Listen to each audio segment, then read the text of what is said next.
পৃথিবী বিখ্যাত একজন আল্লাহর ওলি, তার নাম হযরত আবুল হাসান খেরকানি। তিনি হযরত বাইজিদ বোস্তামির এন্তেকালের 40 বছর পরে তিনি জন্ম নিয়েছেন। আবুল হাসান খেরকানি রাহমাতুল্লাহ আলাইহি, তিনি ওই জমানার অনেক বড় আল্লাহর কুতুব, আল্লাহর ওলি। সুলতান মাহমুদ গজনবী হাঁটতে হাঁটতে যেতে যেতে সুদূর গজনি, বর্তমান আফগানিস্তানের কাবুল ছিল তার রাজধানী। এই গজনি ছিল তার রাজধানীর নাম, কাবুলের গজনি এলাকা। এই গজনিকে কেন্দ্র করে তার গজনি সাম্রাজ্য। সুলতান মাহমুদ গজনবী হযরতে আবুল হাসান খেরকানি রাহমাতুল্লাহ আলাইহির দরবারে গেলেন। চুপচাপ বসে আছেন, খাদেম হুজুরকে বাতাস দিচ্ছে আর হুজুর মোরাকাবা করতেছিলেন। বহু সময় পার হয়, হুজুরের মোরাকাবাও ভাঙ্গে না। সুলতান মাহমুদ গজনবী সাহসও পায় না হুজুরের মোরাকাবা ভাঙবে।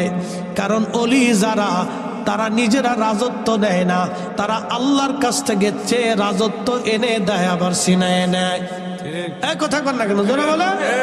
পৃথিবীর কোন ওলি রাজত্ব নিচে কোনো প্রমাণ নেই, কোন বাদশাহী শাসন ওলিরা নেয় না।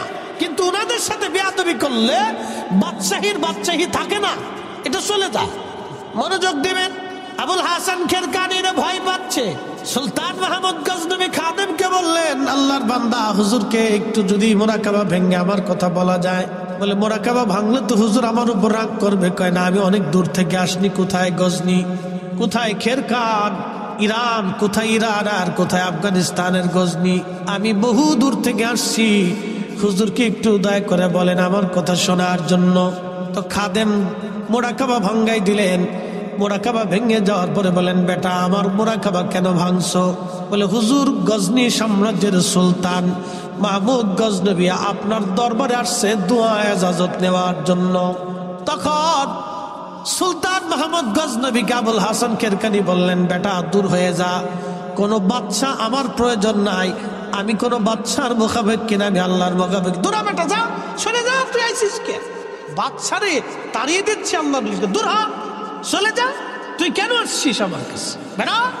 সুলতান মাহমুদ গজনবী খুব বিচক্ষণ লোক ছিলেন। তিনি অনুনয় বিনয় বলতেছে, হুজুর আমাকে মাফ করে দেন।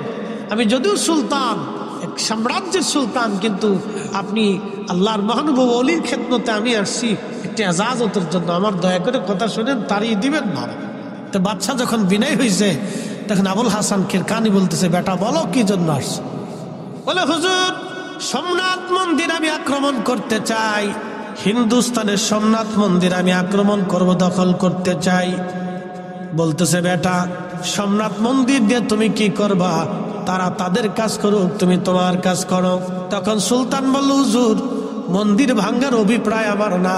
আমি জানতে পেরেছি আল্লাহর নবী হেরেমে কাবা ঘরের মধ্যে 360টা মূর্তি নবী নিজে ভেঙেছিলেন। সেই মূর্তির ভগ্নাংশ সোমনাথের মূর্তির সঙ্গে লাগায় মূর্তি বানানো হয়েছে। যেই মূর্তি রাসূল ভেঙে ফেলেছে, সেই মূর্তি পৃথিবীর কোথাও লাগতে দেব না। আমি সেই জন্য সোমনাথ মন্দির আক্রমণ করে দখল করতে চাই। তখন বললেন, বেটা এত তো বড় কঠিন কাজ, অনেক বড় জটিল কাজ, তবে যাও আমি অনুমতি দিলাম।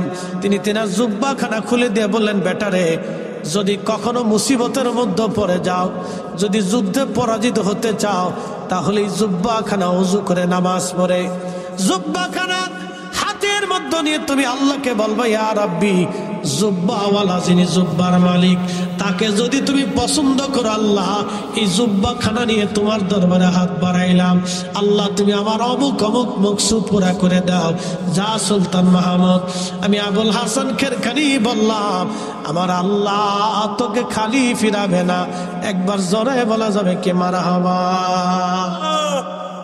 শুনে যান, এমনি এমনি মুসলমান তলোয়ার চালাইতে পারছে। দিল্লির সুলতান বহুবার গোর গোবিন্দরে পরাজিত করতে চাইছে, পারে নাই, শাহজালাল না আসা পর্যন্ত। তলোয়ার চালাইয়াই মুসলমান বিজিত হতে পারে নাই। তলোয়ারের পিছনে মুসলমানদের আধ্যাত্মিক শক্তি ছিল। মোহাম্মদ ঘুরি পানিপথে টিকতে পারে নাই, খাজা বাবা আজমিরি না আসা পর্যন্ত। বুঝতে পারছেন? মুসলমানের বিজয় হয়েছে আল্লাহর ইচ্ছা, আউলিয়া কেরামের দোয়ার ফসল ছিল এগুলি। হাজিরিন, সুলতান মাহমুদ গজনবী সম্রাট আক্রমণ করলেন। মাসের পর মাস যুদ্ধ হচ্ছে, পরাজয় হয় না, জয় হয় না। বুঝতেই পারতেছেন, লক্ষ লক্ষ সৈন্যরা, ভারতীয়রা তাদের মন্দির রক্ষা করার জন্য যুদ্ধ করতেছে প্রাণপণে। ওদিকে সামান্য মুসলিম সেনাবাহিনী এনে সুলতান মাহমুদ গজনবী চেষ্টা করতেছেন দখল করার জন্য। কোনো জয় পরাজয় হয় না।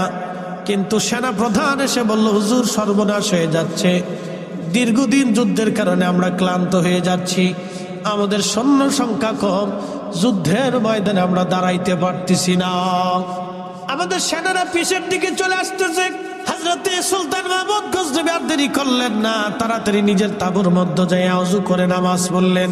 নামাজ শেষ করার পরে জুব্বাখানা হাতের মধ্যে তুলে ধরে বলতেছে, ইয়া রাব্বি, এই জুব্বার মালিক আবুল হাসান খেরকানি আমার পীর মুর্শিদ জুব্বাখানা দিয়ে বলেছিলেন, এই জুব্বার উসিলা ধরতে বলেছিলেন, আল্লাহ আল্লাহ, জুব্বার মালিক যদি তোমার ওলি হয়, এই জুব্বার মালিক যদি তোমার প্রিয় হয়, তোমার পছন্দের ব্যক্তি হয়, তোমার বন্ধু হয়, আল্লাহ এই জুব্বা নিয়ে তোমার দরবারে হাত বাড়াইলাম, আজকে সুলতান মাহমুদ গজনবীরে শূন্য ফিরাই দিও না, মুসলমানদেরকে আজকে অপমান অপদস্থ করো না, আল্লাহ আজকে আমাদের বিজয় দাও, আজকে পরাজিত করিও না। একবার জোরে বলা যাবে আল্লাহু আকবার। সত্যিকারই কথা, সেদিন মুসলমানদের বিজয় হলো, সম্রাট মন্দির দখল করলেন সুলতান মাহমুদ গজনবী। একসাথে বলবেন আল্লাহু আকবার, জোরে জোরে জোরে জোরে জোরে। ওলি লাগবে, কথা বলেন, ওলি লাগবে। ওলি লেগেছিল, লেগেছিল, আগামীতেও লাগবে, কথা ঠিক কিনা? আগামীতেও লাগবে। ওলি না থাকলে মুসলমানের পিঠে চামড়া থাকবে না, মনে রাখেন। যদি কোনো জনপদে ওলি না থাকে তো মুসলমানের পিঠের চামড়া থাকবে না, চামড়া উঠিয়ে ফেলে দেওয়া হবে। মুসলমানের চামড়া থাকবে না, উঠিয়ে ফেলে দেওয়া হবে। ওলি থাকতেই হবে। ওলিদের দোয়া যত সময় থাকবে, মুসলমানের বিজয় তত সময় থাকবে, কথা বলেন ঠিক কিনা? তো বিজয় অর্জন করলেন। রাত্রিবেলা ঘুমিয়েছেন, স্বপ্নে আবুল হাসান খেরকানি এসে বলতেছেন, বেটা আমার জুব্বা কি দামে বিক্রি করেছো? বলতেছে, হুজুর জুব্বার হাতের মধ্যে নিয়ে বলেছি, আল্লাহ জুব্বার উসিলা, জুব্বার মালিকের উসিলা আমার বিজয় দিয়ে দাও। বলতেছে, বেটা রে, তুমি আমার জুব্বাখানা কেন কম দামে বিক্রি করে দিলা? বেটা বিজয় কেন চাইলা ছেলে আমার? যদি বিজয় না চেয়ে তুমি বলতো, আল্লাহ সোমনাথের সমস্ত হিন্দু মুসলমান বানায় দাও, আমার আল্লাহ সব হিন্দু মুসলমান বানাই দিতেন।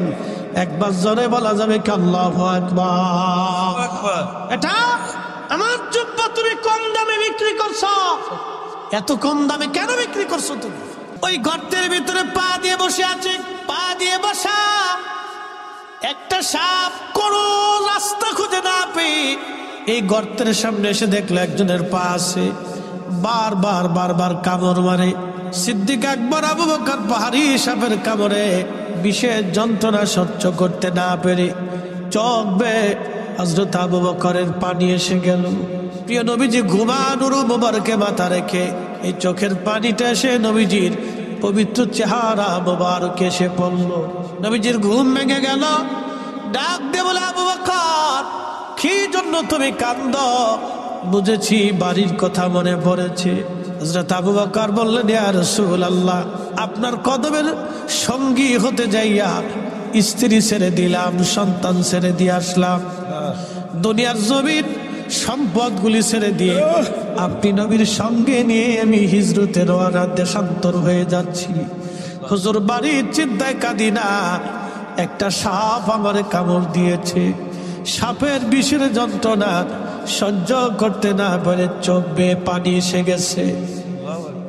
নবীজি ডাক দিয়ে বলেন, আবু বকর তুমি আগে বলো নাই কেন? আবু বকর ডাক দিয়ে বলতেছে, হুজুর আগে যদি বলতাম আপনার ঘুমের ব্যাঘাত হতো, আপনার কষ্ট হতো। নিজের কষ্ট বরণ করে আবু বকর আমার রাসূলকে কষ্ট দিতে চান নাই, ঘুমের ব্যাঘাত করতে চান নাই। এখন প্রশ্ন হলো, আবু বকর কি এখানে আল্লাহ খুশি করেছে না রাসূল খুশি করেছে? রাসূল খুশি করেছে। আবু বকর নবী খুশি করেছে। আবু বকর জানে রাসূল খুশি করলে আল্লাহ খুশি, কথা কোন ঠিক কিনা? নবী খুশি হলে আল্লাহ খুশি। আমার দেশে যারা রসুল বাজার করিয়া আল্লাহ খুশি করতে চায় তারা বেয়াক্কেল বলদ। এদের মতো বলদ আল্লাহর দুনিয়া তার একটাও নাই। কথা বলেন ঠিক কিনা? এরা মার্কা মারা বলদ। আল্লাহ তাদেরকে হেদায়েত করুক। রসুল বাজার করে আল্লাহ খুশি করা যায় না। আমাদের দেশে একদল ভিতরে নিয়ে যাও বাবা, একবারে ঘরের ভিতরে নিয়ে যাও। ওই মাইকের আওয়াজ সহ্য করতে পারতেছে না, ছোট মানুষ না বাবা, ভিতরে নিয়ে যাও, ভিতর রুমে নিয়ে যাও বাবা। মাইকের আওয়াজ হচ্ছে তো বাচ্চা না, ওর কাছে আনইজি ফিল করতেছে। একবার একটা অন্তর ঘরে নিয়ে যাও, কান্না বন্ধ হবে। দিব না। আরে আপনারা শুনে জিকিরের পাগল তো সবাই না, আশেক যারা, জাকের যারা, যারা অরিজিনাল তরিকতপন্থী তারা হলো জিকিরের মুহিব্বি। কথা ঠিক কিনা? এক একজনের খোরাক এক এক রকম। আপনি যদি আমার গরুর গোশত দেন তা আমি খাবো না, যদি আমার শাকসবজি দেন তাহলে আমি একবারে মনে করেন যে এটা খেয়ে শেষ করে ফেলবো।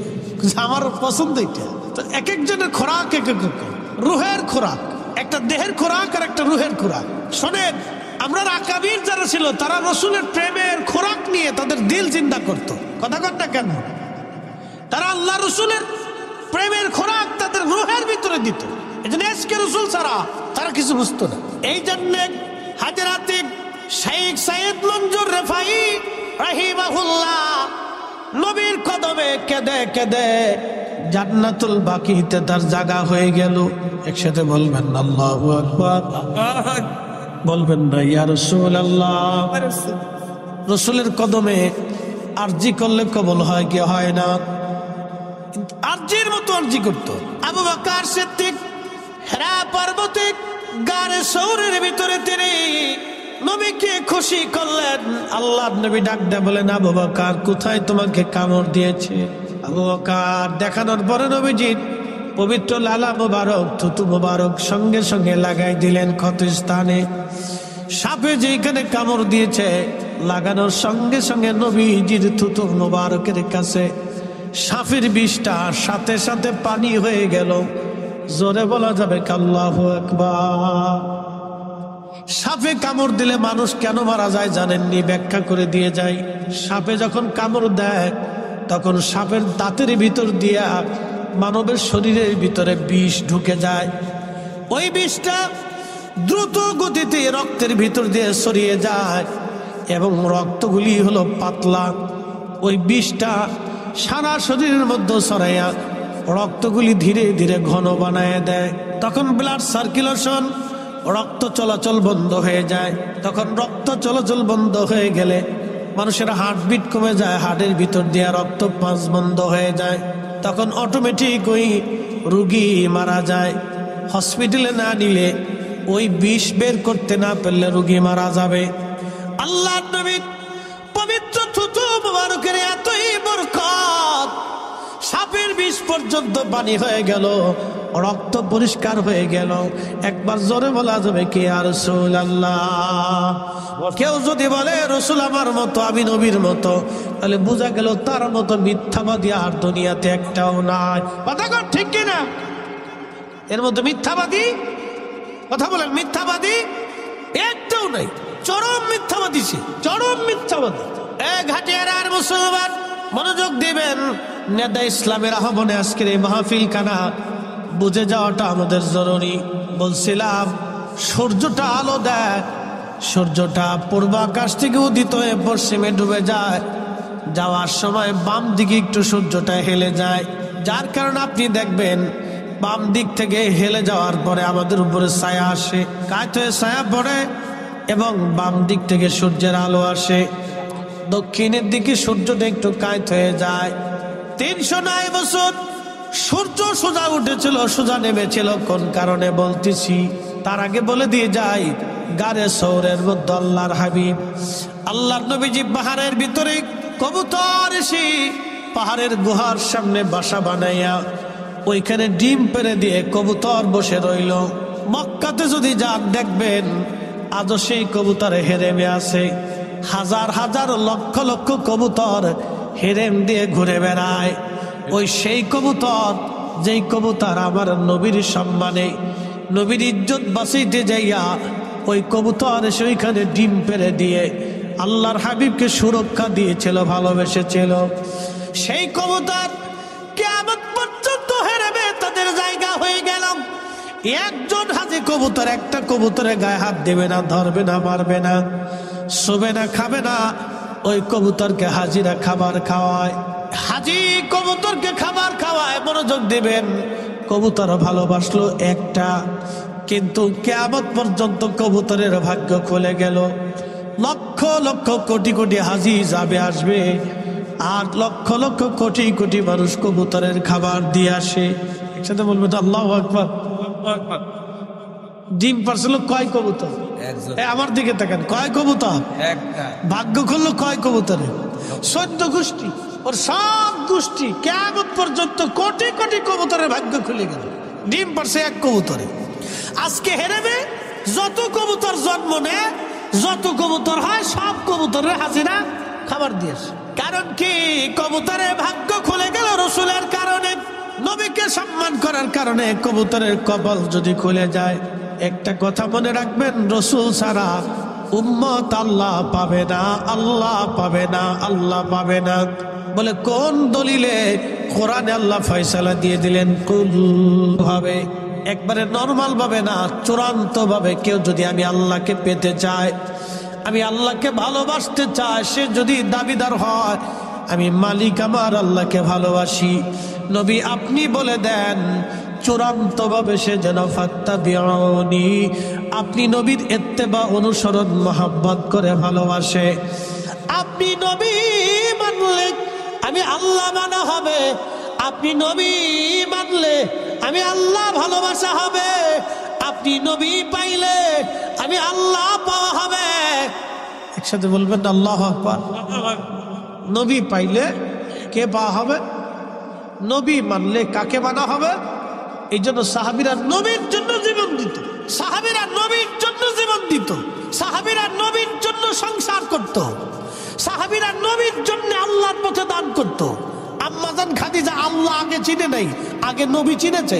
আম্মাজান আয়েশা আল্লাহ আগে চিনে নাই, আগে নবী চিনেছে। আবু বকর সিদ্দিক আল্লাহ আগে চিনে নাই, আগে নবী চিনেছে। বেলাল আল্লাহ আগে চিনে নাই, নবী আগে চিনেছে। হযরত ওয়াসাল কারনী আল্লাহ আগে চিনে নাই, আগে নবী চিনেছে।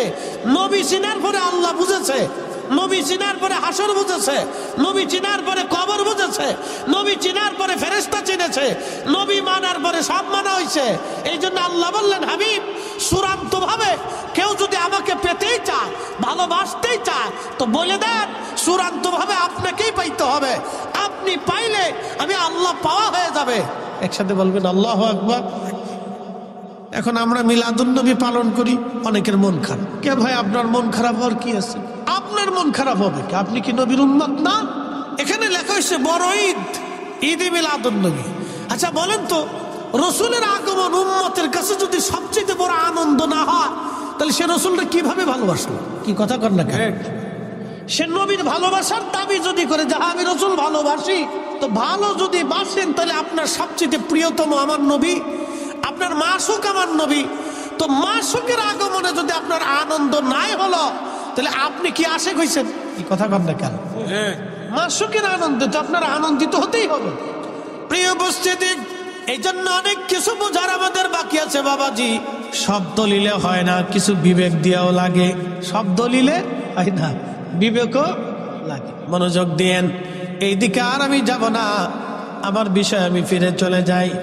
কবুতরের ডিম পারলো একটাই, ভাগ্য খুলে গেল হাজার কবুতর। ইব্রাহিম খলিলুল্লাহ আগুনের ভিতরে ব্যাঙে ফাঁসাডারে ঘোরাইয়া সিরিজ সিরিজ করে পেশাব করে। আচ্ছা বলেন তো, ব্যাঙে যখন মতে পেশাব করে তো কয় মন বের হয়? হ্যাঁ, কতটুক? 1 কাপ বেরোয়নি, সাকাবের 1 কাপ না, তাও তো বেরোয়। আরো কম না, 1 সিরিঞ্জও না, যে আপনার ইনজেকশন দেয় যে সিরিজ আছে তাও না, তারও 4-5 ভাগের 1 ভাগ হইতে পারে। আচ্ছা, আগুন জ্বলতেছে 2-3 কিলোমিটার ব্যাপী। ইব্রাহিম আলাইহিস সালামের আগুন 2-1 কিলোমিটার না, 2 কিলোমিটার দূর থেকে আগুনের তাপে মানুষ কাছে যাইতে পারে না। এই আগুন ব্যাঙের পেশাবে কিভাবে নিববে? ব্যাঙে তারপরও ফাঁসাটারে ঘুরাইয়া সিরিজ সিরিজ করিয়া মারতেছে। তা আল্লাহ ডাক দেখে, ব্যাং করো কি? আল্লাহ পেশাব সারি। কি জন্য ছাড়ো আল্লাহ জানে তো। তারপর জিজ্ঞাসা, কেন ছাড়ো? আল্লাহ ইব্রাহিমের তোমার খলিলের আগুন নিভাইতেছি। জোরে জোরে জোরে জোরে জোরে। আচ্ছা বলেন, আমরা কি 100% রসুলকে ভালোবাসতে পারবো? কথা কর না কেন, পারবো? চেষ্টা করতে পারবো, কিন্তু 100 পারবো না। 100 সাহাবীরা করছে, কথা ঠিক কিনা? আমরা চেষ্টা করতে পারবো। এই চেষ্টার একটা মাধ্যমে হচ্ছে আজকে মিলাদুন নবীর মাহফিল। কি কথা কর না কেন?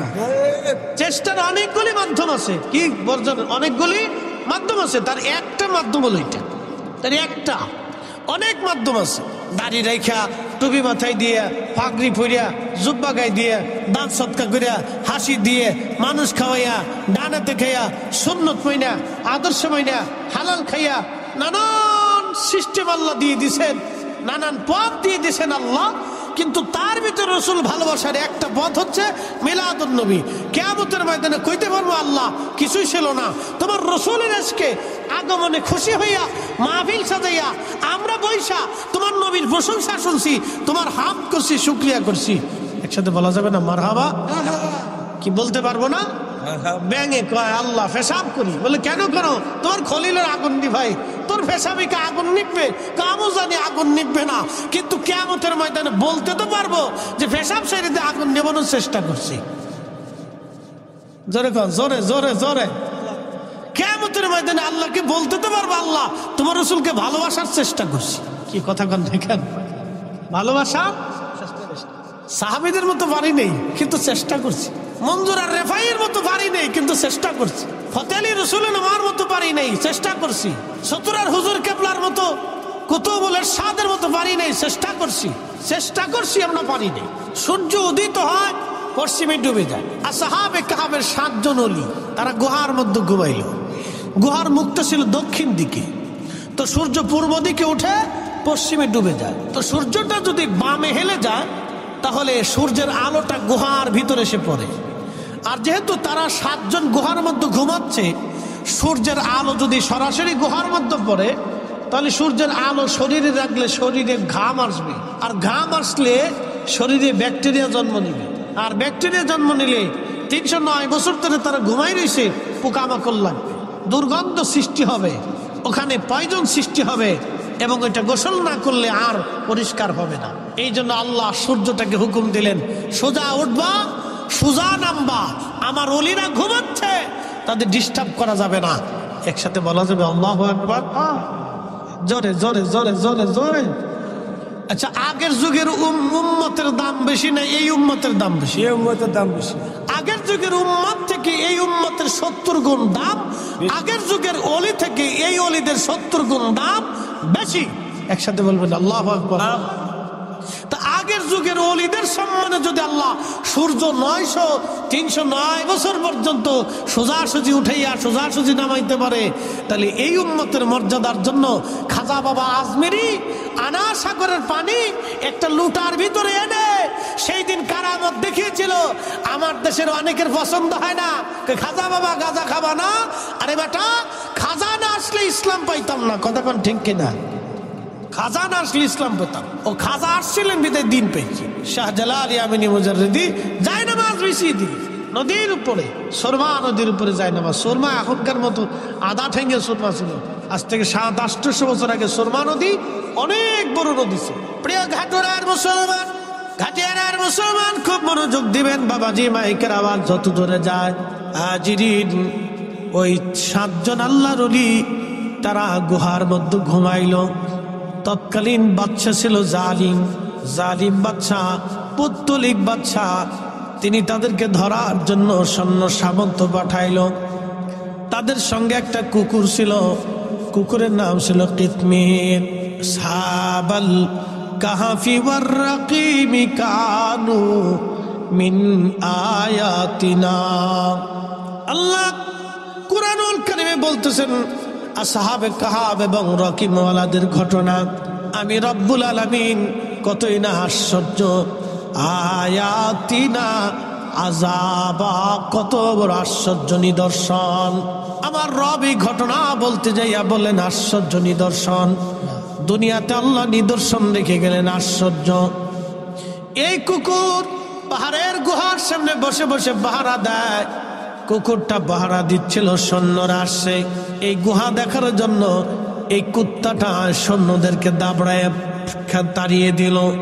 কুকুরটা সৈন্যদেরকে দাবড়ায় তাড়িয়ে দিল।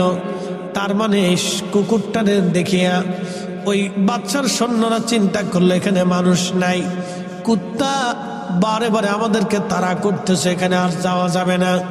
কুকুর তার নিজের জীবনের সব কিছু উজাড় করে দিয়ে সৈন্যদেরকে তাড়িয়ে দিয়ে 7 জন আল্লাহর ওলিকে পাহারা দিতে দিতে কুকুর এই গুহার সামনে মারা গেল। সে খাবার খেলো না, গুহা থেকে পালাইলো না, ভালোবাসতে বাসতে কুকুর পাহাড়ে গুহার সামনে মারা গেল। কুকুরের এই ভালোবাসা দেখে আমার আল্লাহর কাছে বড় মায়া লাগলো। সহিহ বুখারীতে কিতাবুল আম্বিয়াতে নবীজি বলতেছে এই ভালোবাসা দেখে, ভালোবাসা একটা কুকুর মনিবের প্রতি ভালোবাসা দেখে আল্লাহর বড় মায়া লাগলো। আল্লাহ নবী বললেন আল মারু মা মান আহাব্বা, তুমি দুনিয়াতে যারা ভালোবাসবে কিয়ামতের ময়দানে তার সাথে তোমার হাসর নাসর হয়ে যাবে। তুমি দুনিয়াতে যারে ভালোবাসবে কিয়ামতের ময়দানে তার সাথে হাসর নাসর হয়ে যাবে। কিয়ামতের ময়দানে তার সাথে হাসর নাসর হয়ে যাবে, তার সাথে হাসর নাসর হয়ে যাবে। এর চেয়ে বড় সুসংবাদ আর কিছুই হতে পারে না। এই জন্য আমরা শাহজালালকে ভালোবাসি, শাহপরানকে ভালোবাসি, খাজা বাবা আজমিরকে ভালোবাসি, নিজামুদ্দিন আউলিয়াকে ভালোবাসি, সতরার হুজুর কেবলাকে ভালোবাসি, শাহ সুফি ফতেহ আলী রসুল নামকে ভালোবাসি, আবু বকর সিদ্দিক পুরোপরাবিকে ভালোবাসি, হাজারাতে নূর মোহাম্মদ নিজামপুরীকে ভালোবাসি, মুজাদ্দিদ আল ফেসানি হিন্দিকে ভালোবাসি। আমরা হযরতে খাজা বহাউদ্দিন নকশবন্দ বুখারীকে ভালোবাসি, হুজুর গাউসে পাক মহিউদ্দিন আব্দুল কাদের জিলানীকে ভালোবাসি। আমরা ওলিদেরকে ভালোবাসি। কিয়ামতের ময়দানে ওলিদের সঙ্গে আমাদের হাসর নাসর হয়ে যাবে। কথা কন না কেন? বলেন যে রসুলের কথা মিথ্যা, তাহলে বলে না, অসুবিধা নেই। পৃথিবী উল্টে যাবে তো সাগর শুকাবে, আল্লাহ রসুলের কথা আর কখনো পরিবর্তন হবে? মিথ্যা হবে না। যা বলছে ঠিক, যা বলছে তো ঠিক। একে দেখবেন 100% পিওর, কোনো টেনশন নেই। ভালোবাসতে হবে, ভালোবাসার মতো ভালোবাসতে হবে। আল্লাহ বানাইলেন কত জাতি, হইল না তার প্রেম প্রীতি, অবশেষে মানুষ বানায় প্রেমের কারণে। প্রেমের ডুরি বান্ধরে মোর শীদের সনে, হায়রে প্রেমের ডুরি বান্ধরে মোর দিনার সনে। আমাদের আগে আল্লাহ জিন জাতি বানাইলেন। জিন জাতির আদি পিতার নাম তারান্নুস, উপাধি আবুল জিন, জিন জাতির বাবা। একদিন 2 দিন না 60,000 বছর হায়াত পেয়েছিলেন পৃথিবীতে। 60,000 বছর পৃথিবীতে বেঁচে ছিলেন। জিন জাতির আদি পিতার সাথে আল্লাহর কোনো প্রেম হয় নাই, যার কারণে জিনদের দেখবেন শত শত হাজার হাজার বছর ধরে জিনেরা বেঁচে থাকে। জিনদের সাথে আল্লাহর প্রেম হয় না। জিনদের ভিতরে খাজা বাবা আজমিরি পাবেন না, জিনদের ভিতরে খাজা বাবা আজমিরি পাবেন না, জিনদের ভিতরে হুজুর গাউসে বাগ আপনি পাবেন না, ইমাম আজম পাবেন না, ইমাম শাফিঈ পাবেন না, ইমাম মালিক পাবেন না, আশিক রাসূল বেলাল আপনি জিনদের মধ্যে পাবেন না। জিনদের ভিতরে আপনি এবং বড় বড় অলি পাবেন না। যত অলি আপনি পাবেন সব মানুষের ভিতরে। এই জন্য মানুষের সাথে আল্লাহর প্রেম হয়েছে। কথা বলেন ঠিক কিনা? মানুষের সাথে আল্লাহর প্রেম হয়েছে, জিনদের সাথে হয়নি, ফেরেশতাদের সাথে হয়নি। ফেরেশতাদের সাথে আল্লাহর প্রেম হয়েছে, আর কোন মাখলুকের সাথে আল্লাহর প্রেম হয়নি। আল্লাহর শুধু প্রেম হয়েছে মানুষের সাথে। এই মানুষের চোখের পানি ফেলে, এই মানুষই আল্লাহকে ভয় পায়, এই মানুষই আল্লাহর প্রেমে নিজেকে কুরবানি করে দিয়েছে। যুগে যুগে দেখবেন ওয়াসাল কারনি, বেলাল, হানজালা, আলী, ওমর, উসমান, আবু বকর, তালহা, জুবাইর, হাসান, হুসাইন রিদওয়ানুল্লাহি তাআলা আলাইহিম আজমাইন জীবনী যদি দেখেন, জিন্দেগি ত্যাগ করে দিয়েছেন, কুরবানি করে দিয়েছেন। চোখের সামনে ইমাম হুসাইন সব পরিবার কুরবানি করেছেন আল্লাহর রাহে। আহা, রাসূল করিম যে পাহাড়ে জাবালে আবু সিলাতে যে ছোট্ট গুহার ভিতরে 3 দিন 3 রাত উম্মতের জন্য কেঁদেছিলেন। সে গুহার সেইখানে আমি বছর বসে আসছি, দেখে আসছি। খন্দকের এই যে খাল আছে, খন্দকের যে পাহাড় আছে, এই পাহাড়ের পিছনে একটা পাহাড় আছে, এই পাহাড়ের নাম হচ্ছে জাবাল আবু সিলা। এই জাবাল সিলাতে একটা ছোট্ট গুহা আছে, এখানে নবীজি একাধারে 3 দিন 3 রাত সেজদার মধ্যে কাঁদছে। আচ্ছা বলেন, নবী টাকার জন্য কাঁদছে? হাসান হুসেনের জন্য কাঁদছে? ফাতেমার জন্য কাঁদছে? নিজের পরিবারের জন্য কাঁদছে? তো কাদের জন্য কাঁদছে? আমাদের জন্য। যেটা বলেন কাদের জন্য? আমাদের জন্য কেঁদেছে, আমাদের জন্য রাসূল কেঁদেছে। 3 দিন 3 রাত কেঁদেছে, আল্লাহ আমার উম্মতকে মাফ করতেই হবে। একসাথে বলবেন না, ইয়া রাসূলুল্লাহ, আল্লাহ আমার উম্মতকে মাফ করতেই হবে। সেজদা থেকে উঠে না, মাফ করতেই হবে। জাবাল আবু সিলাতে সেজদায় পড়ছে তো পড়ছে, আর উঠে না। একাধারে 3 দিন 3 রাত সেজদায় পড়ে রয়েছে, আল্লাহ মাফ করতেই হবে। আর উম্মত মসজিদে জুতা চুরি করে, উম্মতে সুদ খায়, ঘুষ খায়, কি কথা কর না কেন, ঠিক কিনা? উম্মত 2 নম্বরই করে উম্মতের কাজ। সি সি সি হাজিরিন, খুবই মনোযোগ দিবেন। আল্লাহর নবী বলতেছিলেন, সাহাবীরা রে, কুকুরের এই ভালোবাসাটা এতই আল্লাহর কাছে ভালো লাগলো, আমার আল্লাহ কুকুরটাকে দুম্বার আকৃতি দিয়া বেহেশতের তাসনিম নদীর পানি দিয়া গোসল করাবে। কুকুরের বাহিরের নাপাক ভিতরের নাপাক দূর করাইয়া আমার মালিক আমার আল্লাহ দুম্বার আকৃতি বানাইয়া ওই যে 7 জন অলিকে সে ভালোবাসছিল, ওই 7 জন অলির সঙ্গে এই কুকুরটাকে আমার আল্লাহ জান্নাতি বানায় দেবে। সাথে বলেন আল্লাহু আকবার। লা তাবদীলা কালিমাতিল্লাহ, আল্লাহর কথার আর কোনো পরিবর্তন হবে না, আল্লাহর সিদ্ধান্তের আর কোনো পরিবর্তন নাই। আকাশ ভেঙে যাবে, জমিন পড়ে যাবে, সাগর শুকিয়ে যাবে, আল্লাহর ফয়সালা পরিবর্তন হবে না। ইন্নাকা লা তুখলিফুল মিয়াদ। মূল আলোচনায় চলে যাচ্ছি। ওই কুকুরটা গুহার সামনে থেকে পাহারা দিয়ে দিয়ে মারা গেল। কুকুরের ভালোবাসা আল্লাহর দরবারে এতই ভালো লাগলো, সহিহ বুখারীতে নবীজি বলতেছেন, উম্মতরে, ওই কুকুরটাকে আল্লাহ জান্নাতের মধ্যে নিয়ে যাবে। তার বাহিরের নাপাক ভিতরের নাপাক আল্লাহ বেহেশতের তাসনিম নদীর পানি দিয়ে ধৌত করবে। দুম্বার আকৃতি দিয়ে আমার আল্লাহ ওই 7 জন যুবক আল্লাহর ওলির সঙ্গে এই কুকুরটাকেও আল্লাহ জান্নাতি বানায় দেবে। একসাথে জোরে বলেন আল্লাহু আকবার। বন্ধু, খুবই মনোযোগ দিবেন। এই অলিদেরকে কেন্দ্র করে আল্লাহ 2টা ঘটনা ঘটাইলেন। একটা ঘটনা আমার আল্লাহ কুত্তা দিয়ে পাহারা দিলেন, তাদেরকে ভালোবাসার জন্যে একটা কুকুরকে আল্লাহ জান্নাতি বানায় দিলেন।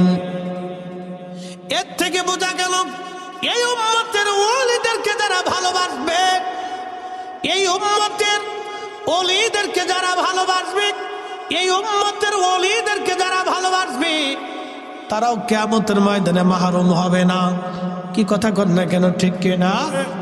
আমরাও মাহরুম, জোরে বলেন হব। একসাথে বলেন হব। হ্যাঁ না, জোরে হচ্ছে না, একসাথে বলেন হব। আমরাও মাহরুম হব না।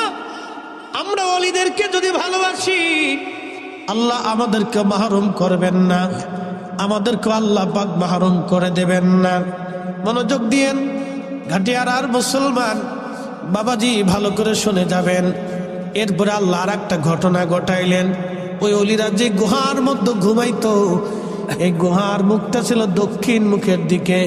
সূর্যটা হেলে গেলে সূর্যের আলোটা তাদের গুহার মধ্যে আসতো, আসার কারণে তাদের শরীরে পোকা লাগতে পারত, ঘাম বের হতে পারত, কষ্ট হতো, ঠান্ডা গরম পড়ে যেত। সেই জন্য আমার আল্লাহ সূর্যটাকে সোজা উঠতে বললেন, সোজা ডুবতে বললেন। আমার আল্লাহ 309 বছর সূর্যটা সোজা উঠলো, সোজা ডুবে গেল, একটা সেকেন্ডের জন্য বামে হেলে যায় নাই। সুবহানাল্লাহ।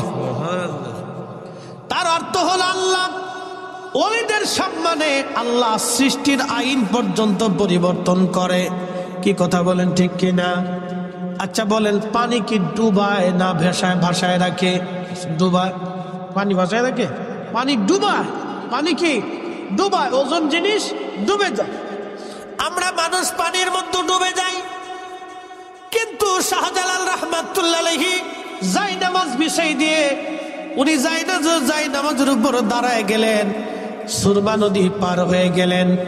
আল্লাহ গলি শাহজালালকে পানিতে ডুবাইল না, তার মানে পানি তার আইন পরিবর্তন করলো আল্লাহর অলির সম্মানে।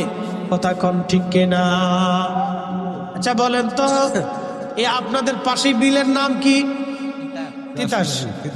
তিতাস নদী। এই তিতাস নদীর পানি যদি আমি বলি সব আমি একটা ঘটির মধ্যে আনবো, আমার পক্ষে কি সম্ভব? মনোযোগ দিবেন, তিতাস নদীর সব পানি যদি আমি একটা ঘটির মধ্যে আনতে চাই আমি পারবো না। কিন্তু খাজা বাবা আজমিরি আনা সাগরের সব পানিগুলি তিনি একটা লুটার মধ্যে আনলেন। আল্লাহর সৃষ্টির রুলস আল্লাহ চেঞ্জ করে দিলেন আল্লাহর অলির সম্মানে। একবার জোরে বলা যাবে আল্লাহু আকবার। শোনেন, আমার দিকে তাকান। বিশ্ববিখ্যাত বাদশা ছিলেন, বাদশা সুলতান মাহমুদ গজনবী। ওনার একটা ইতিহাস বলে আমি শেষ করে দেব, আমার আরেক জায়গায় দূর আছে, মানে টাইম নাই তো কি করার আছে। হুজুর কেবলা আমেরিকা থেকে আসবে, ওনার আজকে সুযোগ। তা আমার এই আবার সে নবী নবী, আমি বললাম যে এখানে একটু সময় দেওয়া যাবে, যেহেতু হুজুর কেবলা আসবে তো ওনার একটু দোয়া আমার দরকার। তো সেই সুবাদে বাবুবার সাথে তো আমার গুড রিলেটিভ, বা আমার শুধু আমার না সব বক্তাদেরই ওই স্ট্যান্ডের দোকান হওয়াতে মাঝে মধ্যে উনি ফোন টোন দিয়ে আমরা বসি চা খাই, একটা সুবিধা হয় আর কি। যাক, একটা মহব্বতের সম্পর্কের কারণে আসাটা। তো মনোযোগ দিন, আমি একটা ঘটনা খুব ইম্পর্টেন্ট। সুলতান মাহমুদ গজনবী সোমনাথ মন্দির, তৎকালীন সোমনাথ মন্দিরে মক্কা ঘরের ভিতরে 360টা মূর্তি ছিল। এই মূর্তি আল্লাহর নবী ভেঙে ফেলছিলেন। এই মূর্তির ভগ্ন অংশ এটা বাইদা বাই সোমনাথ মন্দিরে লাগানো হয়েছে। বুঝতে পারছেন ধাক্কাটা কোন জায়গা? মূর্তি ভাঙছে কে? নবীজি। একসাথে বলবেন আল্লাহু আকবার। মূর্তি ভাঙছে কে? আল্লাহর নবী। স্বার্থের জন্য এখন আবার হুজুরা মত চেঞ্জ করে মূর্তি বানান, পাহারা আমরা দেব। বুঝতে পারছেন স্বার্থের জন্য কত কিছু চেঞ্জ হয় দেশে, মতলব খুঁজে পাইছি না। তো মনোযোগ দিন, ভালো করে বুঝে যাবে। আল্লাহর নবী কাবা শরীফের ভিতরে মূর্তি সব ভেঙে ফেলে দিলেন। ভগ্নাংশ অংশটা সোমনাথের ভিতরে ছিল। তো তৎকালীন গজনী সাম্রাজ্যের অধিপতি সুলতান মাহমুদ গজনবী তিনি এই সোমনাথ আক্রমণ করে দখল করে তিনি এটা ভেঙে ফেলবেন, এটা হলো তার চিন্তা। এখন এই এত বড় সাম্রাজ্য, এত বড় ভারতবর্ষের সাথে সে কি করে যুদ্ধ করবে সাহস পাচ্ছে না। পৃথিবী বিখ্যাত একজন আল্লাহর ওলি, তার নাম হযরত আবুল হাসান খেরকানি। তিনি হযরত বাইজিদ বোস্তামির এন্তেকালের 40 বছর পরে তিনি জন্ম নিয়েছেন। আবুল হাসান খেরকানি রাহমাতুল্লাহ আলাইহি তিনি ওই জমানার অনেক বড় আল্লাহর কুতুব, আল্লাহর ওলি। সুলতান মাহমুদ গজনবী হাঁটতে হাঁটতে যেতে যেতে সুদূর গজনি, বর্তমান আফগানিস্তানের কাবুল ছিল তার রাজধানী। এই গজনি ছিল তার রাজধানীর নাম, কাবুলের গজনি এলাকা। এই গজনিকে কেন্দ্র করে তার গজনি সাম্রাজ্য। সুলতান মাহমুদ গজনবী হযরতে আবুল হাসান খেরকানি রাহমাতুল্লাহ দরবারে গেলেন। চুপচাপ বসে আছেন, খাদেম হুজুরকে বাতাস দিচ্ছে আর হুজুর মোরাকাবা করতেছিলেন। বহু সময় পার হয়, হুজুরের মোরাকাবাও ভাঙ্গে না। সুলতান মাহমুদ গজনবী সাহসও পায় না হুজুরের মোরাকাবা ভাঙবে। কারণ অলি যারা, তারা নিজেরা রাজত্ব নেয় না, তারা আল্লাহর কাছ থেকে চেয়ে রাজত্ব এনে দেয়, আবার ছিনায় নেয়। এক কথা কর না কেন জোরে বলে? পৃথিবীর কোন অলি রাজত্ব নিচে কোনো প্রমাণ নেই, কোন বাদশাহী শাসন অলিরা নেয় না। কিন্তু ওনাদের সাথে বেয়াদবি করলে বাদশাহী থাকে না, এটা চলে যায়। মনোযোগ দিবেন, আবুল হাসান খেরকানির ভয় পাচ্ছে। সুলতান মাহমুদ গজনবী খাদেমকে বললেন, আল্লাহর বান্দা হুজুরকে একটু যদি মোরাকাবা ভেঙে আমার কথা বলা যায়।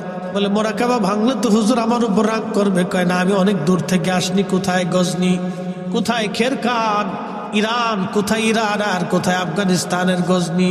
আমি বহু দূর থেকে আসছি, হুজুরকে একটু দয়া করে বলেন আমার কথা শোনার জন্য। তো খাদেম মোরাকাবা ভাঙ্গাই দিলেন। মোরাকাবা ভেঙে যাওয়ার পরে বলেন, বেটা আমার মোরাকাবা কেন ভাঙছো?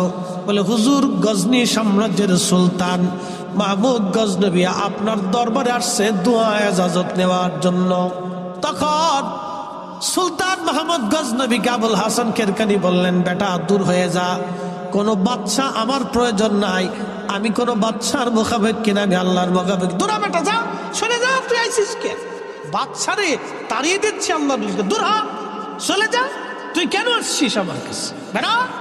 সুলতান মাহমুদ গজনবী খুব বিচক্ষণ লোক ছিলেন। তিনি অনুনয় বিনয় বলতেছে, হুজুর আমাকে মাফ করে দেন, আমি যদিও সুলতান, এক সাম্রাজ্যের সুলতান, কিন্তু আপনি আল্লাহর মহানুভব অলির খেদমতে আমি আসছি একটি এজাজতের জন্য, আমার দয়া করে কথা শুনেন, তাড়িয়ে দিবেন না। তো বাদশা যখন বিনয় হয়েছে তখন আবুল হাসান কিরকানি বলতেছে, বেটা বলো কি জন্য আসছো? বলে, হুজুর সোমনাথ মন্দির আমি আক্রমণ করতে চাই, হিন্দুস্তানের সোমনাথ মন্দির আমি আক্রমণ করব, দখল করতে চাই। বলতেছে, বেটা সোমনাথ মন্দির দিয়ে তুমি কি করবা? তারা তাদের কাজ করুক, তুমি তোমার কাজ করো। তখন সুলতান বলল, হুজুর মন্দির ভাঙ্গার অভিপ্রায় আমার না, আমি জানতে পেরেছি আল্লাহর নবী হেরেমে কাবা ঘরের মধ্যে 360টা মূর্তি নবী নিজে ভেঙেছিলেন, সেই মূর্তির ভগ্নাংশ সোমনাথের মূর্তির সঙ্গে লাগায় মূর্তি বানানো হয়েছে। যেই মূর্তি রাসূল ভেঙে ফেলেছে সেই মূর্তি পৃথিবীর কোথাও লাগতে দেব না, আমি সেই জন্য সোমনাথ মন্দির আক্রমণ করে দখল করতে চাই। তখন বললেন, বেটা এত তো বড় কঠিন কাজ, অনেক বড় জটিল কাজ, তবে যা আমি অনুমতি দিলাম।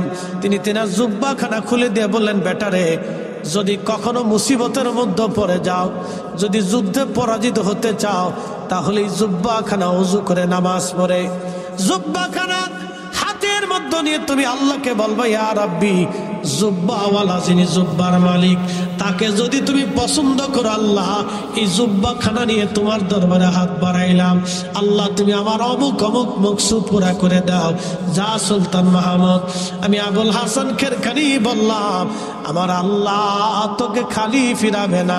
একবার জোরে বলা যাবে কে মারহাবা?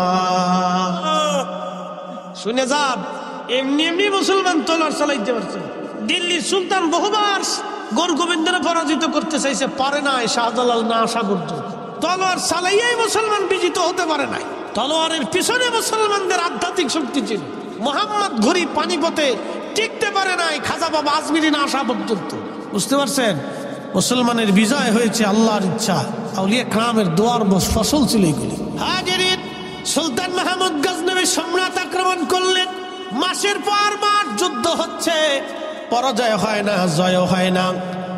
বুঝতেই পারতেছেন, লক্ষ লক্ষ সৈন্যরা, ভারতীয়রা তাদের মন্দির রক্ষা করার জন্য যুদ্ধ করতেছে প্রাণপণে। ওদিকে সামান্য মুসলিম সেনাবাহিনী এনে সুলতান মাহমুদ গজনবী চেষ্টা করতেছেন দখল করার জন্য, কোনো জয় পরাজয় হয় না। কিন্তু সেনা প্রধান এসে বলল, হুজুর সর্বনাশ হয়ে যাচ্ছে, দীর্ঘদিন যুদ্ধের কারণে আমরা ক্লান্ত হয়ে যাচ্ছি, আমাদের সৈন্য সংখ্যা কম, যুদ্ধের ময়দানে আমরা দাঁড়াইতে পারতেছি না, আমাদের সেনারা পিছের দিকে চলে আসতেছে। হযরতে সুলতান মাহমুদ গজনবী আর দেরি করলেন না, তাড়াতাড়ি নিজের তাঁবুর মধ্যে যাই ওযু করে নামাজ পড়লেন।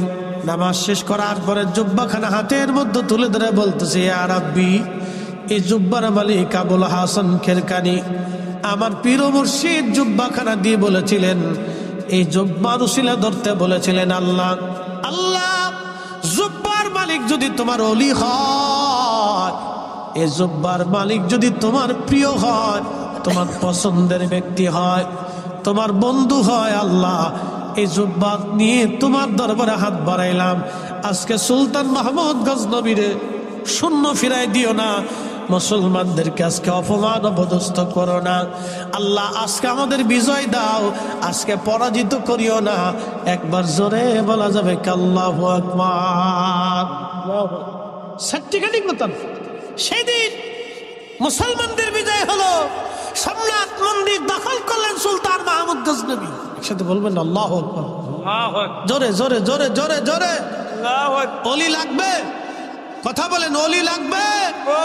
অলি লেগেছিল, লেগেছিল, আগামীতেও লাগবে, কথা ঠিক কিনা?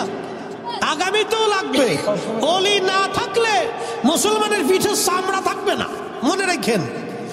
যদি কোনো জনপদে অলি না থাকে তো মুসলমানের পিঠের চামড়া থাকবে না, চামড়া উঠিয়ে ফেলে দেওয়া হবে। মুসলমানের চামড়া থাকবে না, উঠিয়ে ফেলে দেওয়া হবে। অলি থাকতেই হবে। ওলিদের দোয়া যত সময় থাকবে মুসলমানের বিজয় তত সময় থাকবে। কথা বলেন ঠিক কিনা? তো বিজয় অর্জন করলেন। রাত্রিবেলা ঘুমিয়েছেন, স্বপ্নে আবুল হাসান খেরকানি এসে বলতেছেন, বেটা আমার জুব্বা কি দামে বিক্রি করেছো?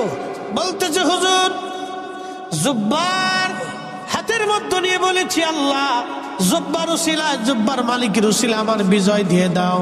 বলতেছে, বেটা রে তুমি আমার জুব্বা খানা কেন কম দামে বিক্রি করে দিলাম? বেটা বিজয় কেন চাইলা ছেলে আমার? যদি বিজয় না চেয়ে তুমি বলতো আল্লাহ সোমনাথের সমস্ত হিন্দু মুসলমান বানায় দাও, আমার আল্লাহ সব হিন্দু মুসলমান বানাই দিতেন। একবার জোরে বলা যাবে কি আল্লাহু আকবার? এটা আমার জুব্বা তুমি কম দামে বিক্রি করছো। এত কম দামে কেন বিক্রি করছো তুমি?